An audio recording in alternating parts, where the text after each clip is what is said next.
Remember, there's a 20-second delay. Hey, everyone, we are live.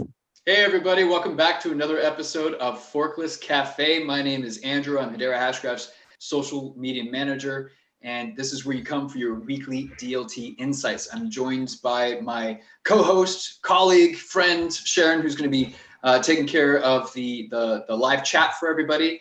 So, Sharon, why don't you say hi? Hey, all. Good to be here today. Coming to you from the French Alps. Woohoo! French Alps. And I'm coming to everybody today from London. And in a moment, we're going to introduce Jesse. We're going to want to know where Jesse's coming from as well. But first, we're going to get the boring stuff out of the way. So we're going to quickly show the disclaimer that as everyone probably has watched live streams or YouTubers before, will typically show. But our weekly agenda starts with the guest intro. We're going to have some industry insights, Hedera highlights, social sizzlers, and our favorite, the hero of the week. This is our opportunity to share some industry news related to the industry and the Hashgraph ecosystem. And we really appreciate having a community member join us on the live stream as well. So today, Jesse Whiteside is joining us.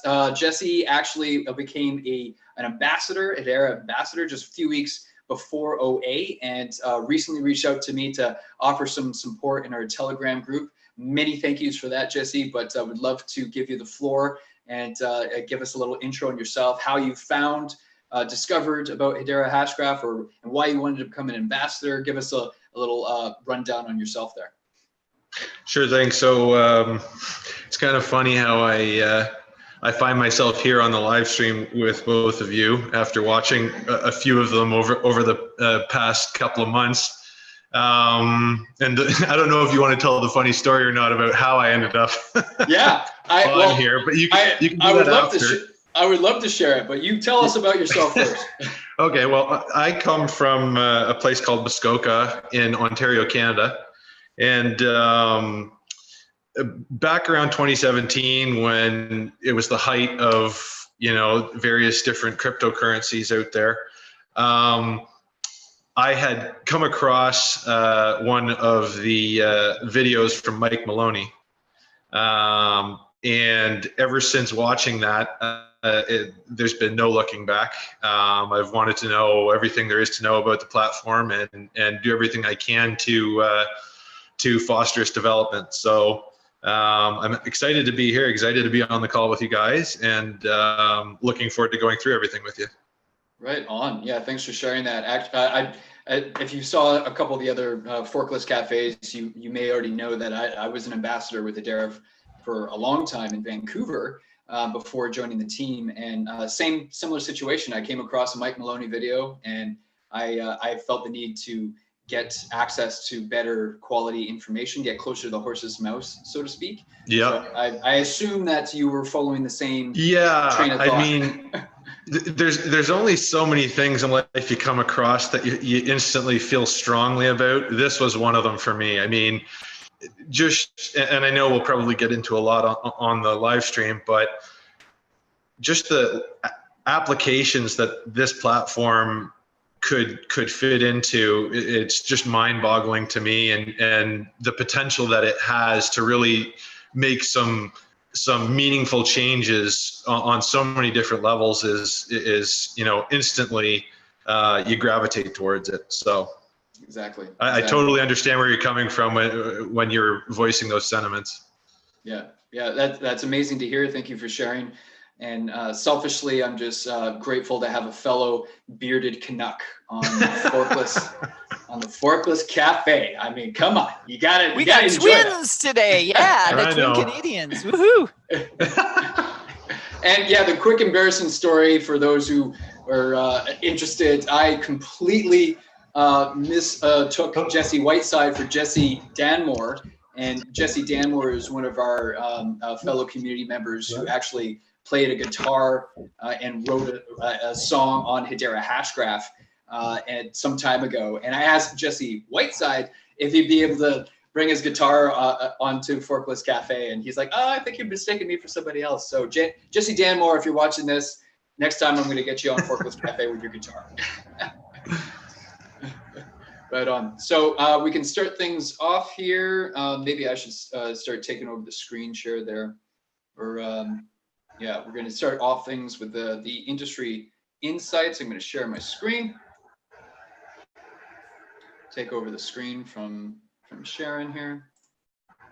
Okay, so we're going to start things off here with this interesting article we found last week, CRC Securities Framework Asset Ratings. So this page shows the latest securities framework asset ratings published by the Crypto Rating Council. This is an interesting resource that we came across. It looks like this group has decided to rate the different cryptocurrency DLT platforms based on how similar they are to a security versus a utility, and they got all the different cryptos here.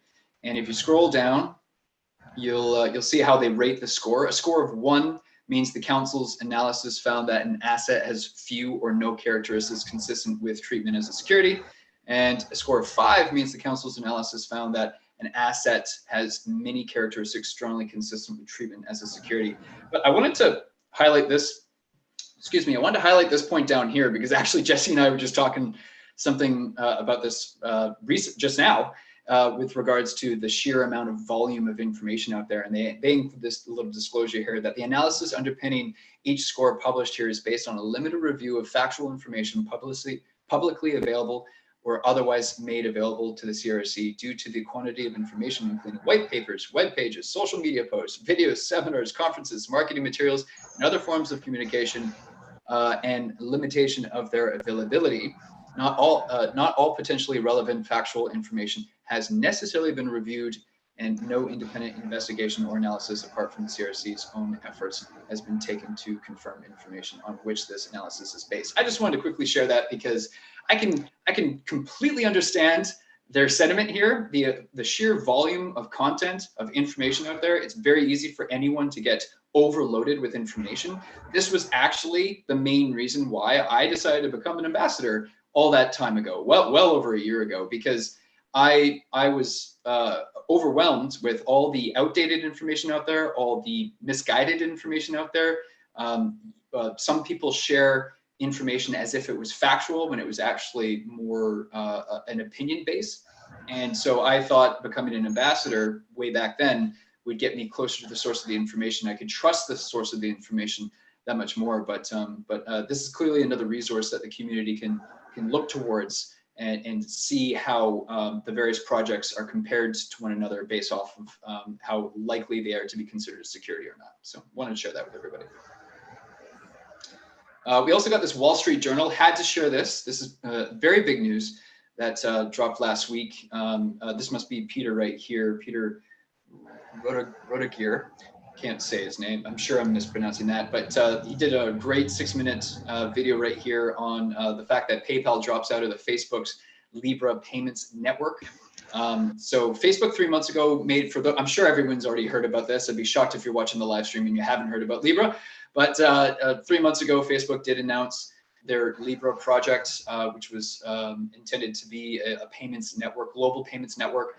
It's come under heavy scrutiny from the regulators worldwide, and Hedera Hashgraph very gratefully thanked them actually in a Wall Street Journal full-page ad, because we feel that they helped validate our governance model because they made the announcement of creating this governing council that very closely resembles our own governing council model. With some very specific differences. In this situation, their founding members signed letters of intent, LOIs, whereas a very big difference between their announcement and the Hedera Hashgraph announcement is that our governing council enterprises have not signed LOIs. They are co-owners of the Hedera Hashgraph LLC. So you can imagine the lengthy legal process, that the hoops that need to be jumped through due to the different concerns around liabilities and risks and whatnot. The enterprises really need to exhibit a sense that they want to have a seat at the table and be a part of the governing council and have a voice in the future of the trust layer of the internet. They had to go through a lot of work to be co-owners of the Hedera Hashgraph LLC, whereas it's a lot more of a commitment than signing an LOI or a marketing agreement. And here we have a situation where a payments company has completely dropped out of the Libre project. So this was very big news that we thought we'd highlight. And I don't want to be the chatterbox the entire time here, Jesse. Please jump in if you have some opinions you want to share. I mean, to that article, I think there's a big difference between, you know, signing a letter of intent and being a steward and showing stewardship for a program. I mean, some of the dApps that are being developed right now on Hashgraph specifically comes to mind is earthtile.io. If anyone hasn't seen it, you should check it out. It's a really interesting concept, and I hope it really takes off. But it essentially breaks things up into geographical areas that you become a steward of, and you know you do your best to try and take care of that specific geographical area. I think that in the same way that the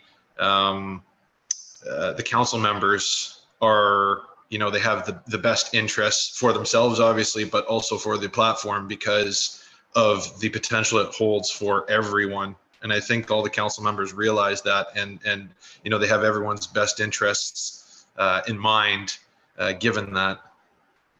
Yeah, that's a really good point. We want decentralized trust, and at the end of the day, these council members didn't have to pay $10 million to join the council. They are incentivized to make the right choice because they have a lot of eyeballs on them. They're heavily regulated. They have they have shareholders to report to. It's not a governing council of individuals. It's governing council of enterprises that have reputations that they need to protect. They've spent years, in some cases decades, building their brands. They will not do anything to risk the reputation of their brand that they've worked so hard to build and protect. So that's the idea behind that, and we're very proud of our decentralized governance model. Yeah. Moving on here, we got this Forbes article. Bitcoin's competitors are missing the point of cryptocurrency and blockchain technology. I thought this was an interesting one. They actually highlighted, who do we have here? We have Castle Island Ventures partner Nick Carter joined Laura Shin on the Unchained podcast. Highly recommend that podcast. I've listened to a lot of her podcast episodes over the past couple of years. And what Carter says here is the emphasis has always been, this is referring to altcoins, the emphasis has always been on technical innovation, some of which were really marginal technical innovations and really insufficient attention to the things that I believe matter, which is like, how do you ensure that the developers can't abuse their privilege within the system? Are there checks and balances? Is the monetary policy credible, for instance? He raises some really great questions here. I haven't listened to this podcast yet, so I got to add this one to my list. And he specifically calls out the difference between centralization and decentralization. Great, you achieved some technical innovations, but did you sacrifice decentralization? He calls out EOS and Ripple here, and even further down, he refers to this presentation with Vitalik and Joe Lubin, and then further down here, they actually talk about the growing concern of the centralized nature of the Bitcoin mining process. Bitcoin mining. I've seen different numbers in different places, but unfortunately, it seems that 2 or 3 mining pools are very centralized in China and are responsible for the bulk of the mining in the Bitcoin blockchain network. So decentralization, very controversial subject, and it seems everybody has a different definition of decentralization. So I found that interesting. We have another Forbes article here I wanted to share. This is an important subject. Congress questions the Fed. How a new policy on real-time payments threaten blockchain and crypto payment innovation. It seems like the recent announcements from Facebook and these big conglomerates have certainly given a real momentum in the overall technology industry, because here it says Congress held 2 hearings last week on the subject of real-time payments, where the focus was on the Federal Reserve System of the United States deciding that for the public good, it needs to create a real-time payment system to compete against the private sector. The Fed plans to implement and run the FedNow service that offers interbank 24/7, 365. So keep in mind, this is between financial institutions, not individuals, obviously.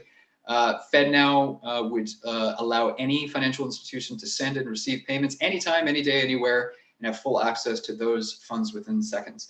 So here we go. The Fed is now considering deploying DLT technology to further make the overall system more efficient and eliminate some of these inefficiencies in the marketplace, right? I thought this one was interesting. We had, whoop, get away, go away. We had to throw this one in here. Tim Cook weighs in against launching an Apple cryptocurrency. A lot of people have been speculating that Amazon and Apple and all these other conglomerates are going to join the crypto craze. And it says right here, Tim Cook has weighed in against launching an Apple cryptocurrency, saying that companies should not be trying to gain power by establishing competing cryptocurrencies. It's not a very long article, but basically it just goes into a little bit more detail, saying that he thinks that those responsibilities should stay with governments. So interesting to see very polarizing different opinions across these massive enterprises. And I had to share this one with everybody as well. Nance, Harmon, our CEO, recently participated in this podcast. It was hosted by Andy Pickering from Brave New Coin. And this was a great podcast. I thought Andy did a really great job with Nance. They covered some really good stuff here. Typically, I think it's no surprise that a lot of people like to use titles that give you that compelling reason to click, right? Yep. This one is exactly. Hedera, Hashgraph, a blockchain killer. Hedera has never, ever called ourselves a blockchain killer. We've never once said that. But some journalists have said it in the past, wanting people to click on their articles, and some people act like Hedera is speaking like that. And the more I've thought about that, the more I think Hashgraph in its entirety is really a complement to a lot of these other platforms, and can actually ultimately offer some usefulness to them, particularly Bitcoin. Like it's not a one solution fits all, but at the end of the day, I think that Hashgraph offers the ability for these different platforms to be able to use some of the things that are going to be available on the platform in the future to really fix some of the problems, or at least some of the grievances some people have for those platforms. I don't think everyone doesn't need to choose one or the other. I think there's a world in which, many platforms exist, and, Bitcoin can be one, Hashgraph can be one, but I think that Hashgraph offers a whole host of benefits that some of these other platforms really can't offer to competing platforms or platforms that have their own use cases. And out of curiosity, I'm just curious, are you referring to HCS, Hedera Consensus Service? Or HCS ultimately, I think, will enable a lot of different platforms to use the service. I know that the Hashgraph, has ERC20 tokens, the ability to run those natively on the platform. So I think there's a lot of things that the platform can and will do for these other, projects, which is exciting. Because, at the end of the day, I think the other, just to sort of segue off a bit, the other thing that really drew me into Hashgraph as a whole was everyone that I have come across that is involved with the project seems extremely open, seems extremely willing to help and also hear different points of view. And it's been a breath of fresh air when you go to, one or the other platforms where it's their way or the highway. If you don't agree with, a lot of the sentiment that's being given, they don't want to hear from you. They just completely shut off. So it's been very exciting to think of all of, like I said, back to all of the different applications that this platform holds potentially, and its ability to help other people and other projects too. Wow. Yeah. Thanks for sharing that. I appreciate your insights there. And it's actually wonderful to hear that, because we've heard lots of positive feedback about how our Telegram chat seems to be quite at a different level than other Telegram chats in the space. And I feel so.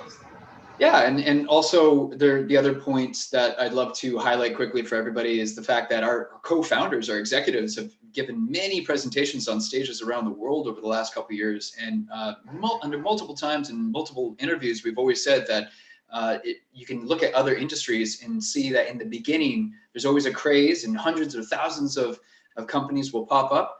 but generally speaking, there's a handful of companies, 3 or 4 or 5 companies that rise to the top to serve their specific target markets in their special way, because and at the end of the day, we don't believe DLT is any different. Why would DLT be any different? We believe Hedera Hashgraph is uniquely positioned to serve a certain segment of the market, and Bitcoin will serve another segment of the market, and Ethereum will serve another segment of the market. There's no one DLT that will rule them all.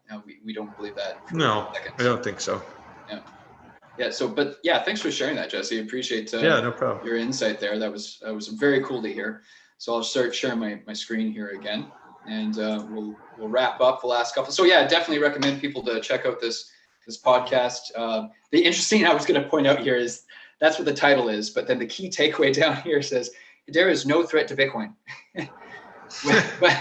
but when compared to the platform, blockchains like Ethereum, Hedera appears to offer a compelling feature set and faster transaction time. So right there, it tells you right there that Hedera will be offering value to the marketplace to a targeted set of enterprise customers that desperately need the services that Hedera will provide. So I wanted to quickly share that too. And moving on here, we have a general, I found this article to be very general in nature. Hashgraph is deployed. Where is blockchain headed? So if you're new to Hedera Hashgraph is the name of the algorithm. Okay, that's the base protocol algorithm that would be built on top of the internet.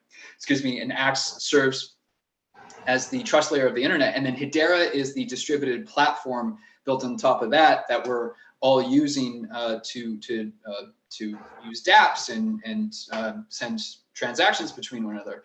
But this is a very high level article for anyone that I would point to that's brand new to the Hedera Hashgraph conversation, and just covers at a very high level all the basics. And I had to share this one as well. This was exciting. So we had Sami Mian from Hedera Hashgraph. He's our head of Japan and Korea. Recently participated in this panel discussion at Korea Blockchain Week. And so he was there with Eric Williams of Solana, David Chung from Praxis, and Silvio from Algorand. So this was a great panel discussion. And big thank you to, I'm probably going to screw up this name, Subyum Kim Wuridol. His YouTube channel here, he actually produced this longer 28-minute version. Watch this one first, and then click over to this one. There's Sammy here. He has this 5-minute version picks up where the last one left off. And actually, I forgot to say this at the beginning of the live stream, but I'm going to make sure I have all of these links in the description section below this video. So if you're watching live with us right now, I apologize that I don't have them there already for you. But if you're watching the recording, please just scroll down and click on the link so that you can take a deeper dive into any of these articles, listen to the podcast, watch these videos. So big thank you to this YouTube channel for providing these, because he was in the audience and was able to take these recordings. They had a great discussion around dApps, scalability, and governance. And governance is such a big topic these days, because we find that some platforms went into development without even thinking about the governance model, and it almost became like an afterthought with some projects.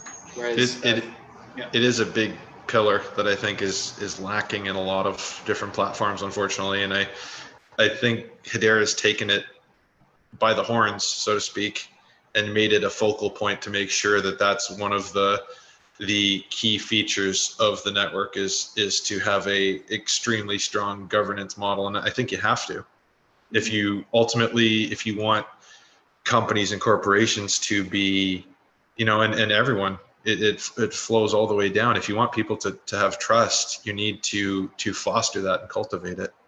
Exactly. And you don't have to go very far these days to find developers of other projects full out calling out their own governance model, because their developers, their core developer team, they do not want the responsibility of making these governance decisions, because they even recognize, and there have been some cases where developers just flat out left their project because they don't want the liability, the risk of making a decision that quite possibly a year from now or 2 years from now will land them in jail.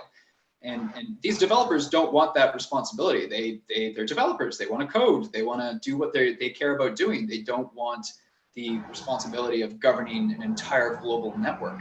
So no, who would want that if what your forte is to create things? Yeah, it's a no-brainer. It's a very big subject. Hedera Hashgraph has been quite controversial in our views, but we find that it's an important pillar, like you pointed out. Okay, so moving on, we got some social sizzlers here. Last week I noticed, it was interesting actually, that I noticed these two dApps, our tweets really outperformed the rest of the posts. So we have this first one here, Carbon. Please check out the Carbon platform if you like. I've heard a lot of positive reviews on their user interface and their ease of use. I've tried it. It's extremely easy to just hop on to their site and use it. Right on. Perfect. Kudos to them. Good stuff. Yeah, and they actually presented at Hedera 18, which is on our YouTube channel. I highly recommend checking out their presentation. They got all kinds of content out there to help people get onboarded and use this technology. And we could not be more excited to have them building on Hedera Hashgraph. And they're one of the first 26 that launched with us. And then this one is also a no-brainer. Who doesn't love music? And we have Tune.fm. This was also a tweet that did really well last week. Tune.fm has recently announced a massive announcement with Beyonce's dad. His record company. I think they have like 4,500 songs, and they signed an agreement. So keep a close eye if you're at all into music. Keep a close eye on Tune.fm. Start using their services and actually participate in a network where the artists get paid when the music gets played. That's their motto, which I love. And they created this amazing gamification, I think is the word I'm looking for, where the artist can actually pay for first listens. So as a listener, you can actually earn jam tokens by listening to the artist's music for the first time. And then if you enjoy their music, then that cash flow would reverse, and now you start paying the artist jam tokens, and they receive that payment almost instantly, is my understanding, versus the 1 year or 2 years it takes in traditional models, from my understanding. So yeah. And moving on. Oh, I think I spoiled it. Here. Sharon, I'll get you to okay. Yeah, no, we have some great news to share. Let me share my screen because we have a winner. Oh, let me stop yeah, sharing no mine. problem. Got the share going. Yeah. Woohoo! Drum roll. It's coming up. Because I totally ruined the surprise there. There we go. There we go. We'd like to congratulate our community hero of the week, Rumba the Wonder Horse. And yes, it doesn't have to be human. No. Got rocking the H-bar baseball hat in the picture. We've seen some amazing social media posts from Rumba the Wonder Horse. And I'll take the screen back from Sharon when she allows me to, because I do want to actually show. Oh, you're going to share one of Rumba's famous videos? Well, I wasn't. Should I? Should we? Do we have time? Do we have time? I know we're running short on time here, but this is the Rumba the Wonder Horse Twitter page I wanted to show to everybody. We've seen some awesome posts. I want to highlight here. We have a comedian, entertainer, carrot connoisseur, artist, social commentator, and celebrity horse. Love this. And this is one of our community members that certainly stands out. So we had to show our recognition. So Rumba, if you're watching the live stream or watching the recording, reach out to me, or I'll reach out to you right after the live stream here. We're gonna hook you up with a discount code for the Hedera online shop. Just a small appreciation to show that we recognize you providing value to the community, giving all of us a good laugh. Who doesn't need a good laugh? And we'd like to thank you for being a part of the community. So we're going to show our appreciation there. Sharon, how are we looking in the live chat? Are there any questions from myself or Jesse that we could chat about, maybe about some of the articles that we were discussing today? Or I'm looking here. It doesn't look like we have many questions for you. We had some comments and some questions which we've answered already. Okay. But yeah, no new ones. A nice comment to congratulate Rumba. So yeah, pretty exciting. But no technical questions and no questions yet on the dApps. We talked Gotcha. about the news. Gotcha. Okay. Well, this is awesome. We love bringing these forkless cafes. Sharon, I don't know if can you see your screen? Because I can see a black screen on my side. It says that you've started sharing your screen. I'm not sure if we're having a glitch here right now or not. Okay, we'll try that again. We'll try that again. Hopefully it's sharing now. I can see a black screen. So you know what? I can Same here. Yeah. Okay. I can start sharing my screen again, or Sounds good. We can stop sharing sharing, and we'll just keep the cameras on. Oh, now I can see you. Oh, there! As soon as you said that, okay. Let me turn it back on again, and not a problem. Gotta love the technical glitches. Not a problem. Absolutely no issue. But there is a cute little picture of Rumba there. Yet another one. Yeah. So we'll get that back on here in a second. Okay. It popped up right when you closed it down. Too. Right? What a shame. What a shame. Okay. Okay, I'm looking at a black screen. Come on. Now there we go. Rumba. Now I can see it. All right. There we go. Now we got Rumba. Yeah, you know it's a live stream when things aren't going super smooth. The joke from Rumba, I was recently asked why I'm building a dApp on Hedera Hashgraph because I like the stable environment, of course. Ha ha ha. Nice. You gotta love it. You gotta love it. So thank you, Rumba. I'm gonna be reaching out to you shortly, or reach out to me. But thanks for joining us, everybody, on the live stream. Make sure you smash that like button if you like us doing these weekly live streams, and leave a comment or a question below. Like I mentioned earlier on, I'm gonna include the links below in the description section so that everyone can take a closer look at some of this content. We simply wanna make some of the best content that we've identified in the community over the previous week. We want to make it easily accessible for all of you, which is why we do these live streams. But Jesse, would love to thank you once again for joining us. It's awesome having a community member. Anytime. Thank you very much for having me. Thanks, Jesse. Awesome. Appreciate it. Actually, one last thing before we go. Everyone stay tuned. I don't have a dApp in development, but I do have an app that it looks to highlight a lot of the work of some of these incredible creators that we have out there already building on the platform, and being able to show people what they're doing. So keep your eyes peeled for that, and I look forward to sharing it with everyone shortly. That's awesome. Yeah, make sure you message me. Let me know that you tie us in here, and I'd be happy to share out to the community for you too. But looking forward to hearing more of that. And good luck being in. I know you just signed up being an ambassador. I hope you're loving the process. It's kind of a crazy time right now for obvious reasons. But good luck with your first meetup. And thank you. And if you want, take some pictures, and we'll get it on social media for you. Sounds good. Look forward to it. Awesome. Right on. Well, thanks for joining us, everybody. We'll see you guys next week at another episode of Forkless Cafe. We'll bring you some of the best news that we come across. Take care, everybody. Thank you. Bye-bye, everyone. Thanks.